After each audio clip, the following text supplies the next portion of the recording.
பின்வருவனற்றுள் உள்நாட்டு மருத்துவ பாரம்பரியத்தை வழங்குவது எது அப்படின்னா ஆயுர்வேதம், யோகா மற்றும் இயற்கை மருத்துவம், யுனானி, சித்தா மற்றும் ஹோமியோபதி, ஆயுஷ் அப்படின்னு சொல்லுவாங்க. இது உள்நாட்டு மருத்துவ பாரம்பரியத்தை வழங்குகிறது.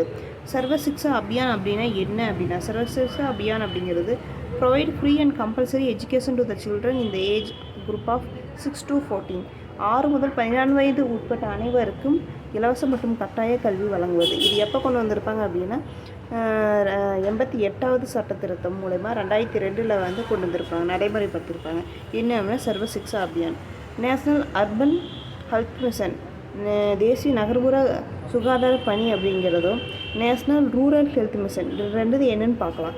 நேஷ்னல் ரூரல் ஹெல்த் மிஷன் 2005லையும், நேஷ்னல் அர்பன் அப்படிங்கிறது 2013 கொண்டு வந்திருப்பாங்க. இது ரெண்டுமே ரீப்ரொடக்டிவ், மெட்டர்னல், நியோநாட்டல், சைல்டு, இதெல்லாமே communicable disease, non communicable disease எல்லாம் சேர்த்து கண்காணிக்கிறதுக்காக கொண்டு வந்தது அப்படிங்கிறாங்க.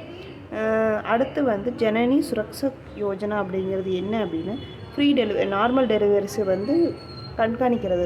30 days முன்னாடியும் பின்னாடியும் ஒரு குழந்தை பிறக்குதுன்னா அதை கண்காணித்து கவர்மெண்ட் ஹெல்த் இன்சூரன்ஸ்லாம் தரதுக்கலாம்.